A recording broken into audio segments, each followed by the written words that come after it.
Baiklah, sebelum kita mulai menonton videonya kawan-kawan sekalian, sebelum ditonton Sobat Cerdas subscribe dulu dan tekan tombol loncengnya. Terima kasih. Wassalamualaikum warahmatullahi wabarakatuh. Assalamualaikum warahmatullahi wabarakatuh. Sahabat cerdas sekalian, pada tahun 2021 ini baru permulaan tahun, yaitu pada bulan Januari ini, tepatnya yaitu pada tanggal 19 Januari kemarin, yaitu terjadi tragedi jatuhnya pesawat Sriwijaya Air SJ182. Dan di sini Mimin akan memberikan 6 fakta soal jatuhnya pesawat Sriwijaya Air SJ182 yang sempat delay hingga terbang singkat. Dan di sini yaitu Menteri Perhubungan Budi Karya Sumadi mengatakan tim gabungan sedang melakukan pencarian. Terakhir terjadi kontak yaitu pada pukul 14:40 waktu Indonesia Barat. Untuk itu kami turut prihatin atas kejadian ini, ujar Budi Karya dalam konferensi pers di Cengkareng Sabtu 9 Januari. Dan di sini Mimin akan memberikan beberapa 6 fakta yaitu soal jatuhnya pesawat Sriwijaya Air ini. Yaitu yang pertama, fakta pertama, sempat delay.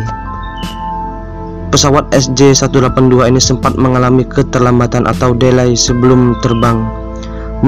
Maskapai semula dijadwalkan lepas landas yaitu pukul 13.25 WIB dan tiba di lokasi yaitu pukul 15 WIB.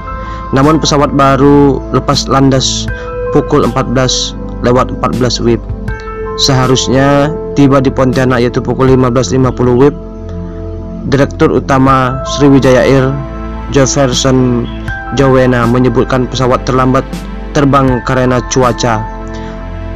Dikutip di Tempo, delay akibat hujan deras, maka ada delay saat sebelum boarding, kata Jefferson. Jadi di sini sahabat cerdas sekalian bahwa fakta pertama itu yaitu Tuhan belum mengizinkan saat mau lepas landas pada pukul 13.25 tersebut. Namun masih lepas landas juga yaitu pada pukul 14.14 WIB. Yaitu fakta pertama. Yang kedua, di sini Mimin memberi mentik sedikit yaitu terbang singkat 4 menit lalu hilang kontak. Fakta kedua ini yang mana disampaikan oleh Menteri Perhubungan Budi Karya Sumadi mengatakan pesawat hilang kontak 4 menit setelah lepas landas dari Bandara Internasional Soekarno-Hatta. Maskapai lepas landas pukul 14.30 WIB, kemudian hilang kontak pada pukul 14.40 WIB. Dalam hitungan menit atau hitungan detik, Sriwijaya Air SJ182 ini hilang dari radar, ujar Budi Karya. Terus singkat lagi, fakta yang ketiga. Fakta yang ketiga ini yaitu diizinkan naik ke 29.000 kaki dan lepas dari koordinat. Budi Karya menjelaskan sebelum hilang radar, pilot sempat diizinkan meningkatkan penerbangan di ketinggian 29.000 kaki oleh Air Traffic Controller atau ATC Bandara Internasional Soekarno-Hatta pada pukul 14.37. Namun pada pukul 14.40 WIB, ATC tidak melihat Sriwijaya menuju koordinat yang semestinya, yaitu ke arah 075 derajat, melainkan ke barat laut northwards, sehingga ATC meminta pilot melaporkan arah. Saat itulah diketahui bahwa Sriwijaya Air hilang.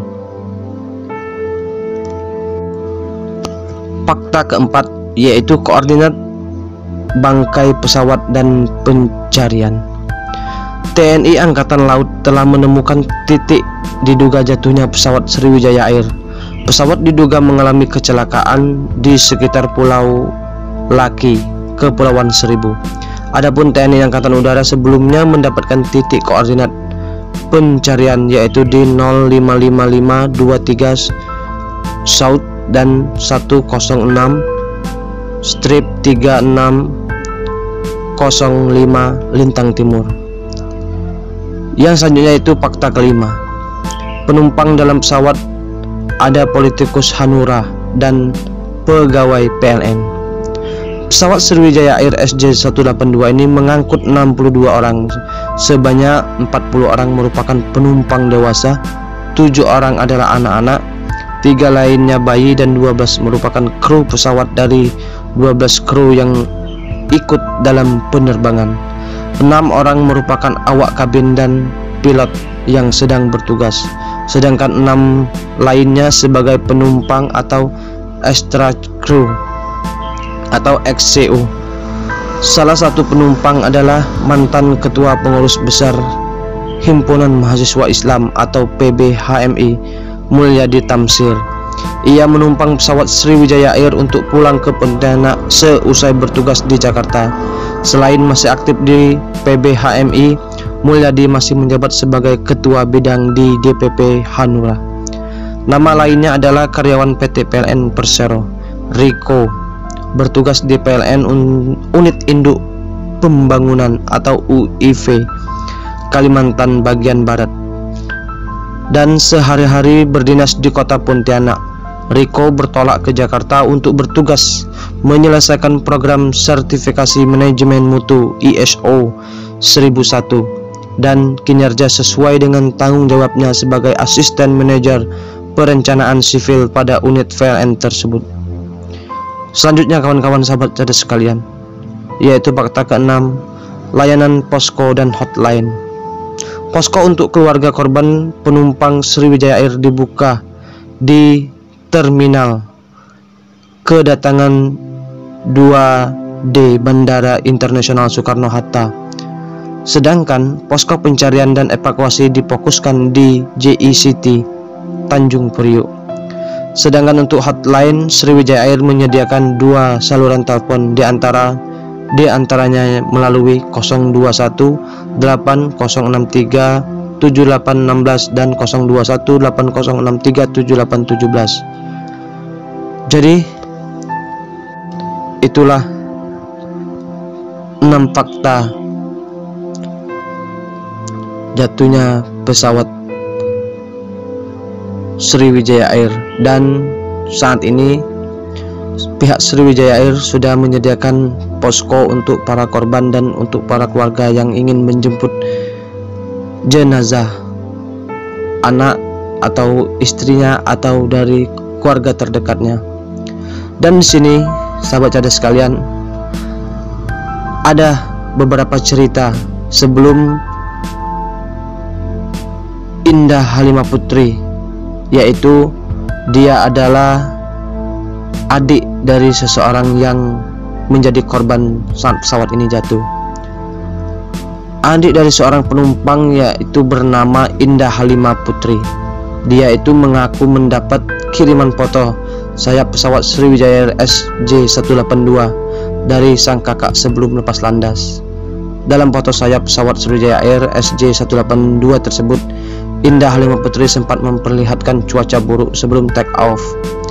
Bak khawatir dengan cuaca buruk, Indah Halimah Putri pun sempat meminta doa dari sang adik agar penerbangannya bersama Sriwijaya Air selamat sampai tujuan. Namun sayang, takdir berkata lain, musibah naas pun terjadi. Adik Indah Halimah Putri itu Nabila. Dia mengatakan, dikutip dari Tempo, kakaknya sempat mengirim foto pesawat Sriwijaya Air SJ182 yang ditumpanginya sebelum lepas landas dari Bandara Soekarno-Hatta menuju Pontianak.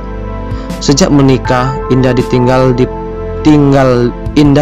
Pontianak ikut suaminya Muhammad Rizky Wahyudi. Namun sejak hamil besar, Indah pulang ke desa Sungai Pinang hingga melahirkan dan anaknya usia 7 bulan, kata Nabila.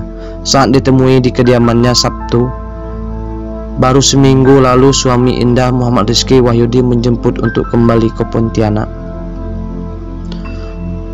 Dan Pesawat Sriwijaya Air pun SJ182 dinyatakan hilang kontak setelah 4 menit lepas landas pada hari Sabtu tanggal 9 bulan 1 2021 sore kemarin. Lanjut kata Nabila, doakan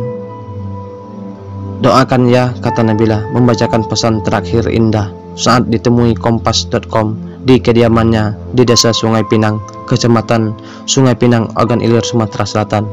Dan di sini rekan-rekan sekalian, ada dari orang kita yaitu dari Sumatera Selatan.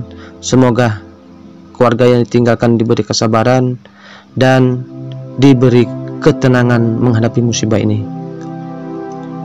Kita doakan semua korban yang meninggal agar diterima di sisi Allah Subhanahu wa taala. Amin amin ya rabbal alamin. Itulah sahabat sekalian sekilas cerita dan fakta dari jatuhnya pesawat Sriwijaya Air SJ182, yang mana ini menjadi tragedi pertama atau penerbangan di tahun 2021 ini mengalami kecelakaan atau jatuh dan memakan korban. Semuanya itu meninggal dan tidak ada yang selamat. Terima kasih. Wassalamualaikum warahmatullahi wabarakatuh.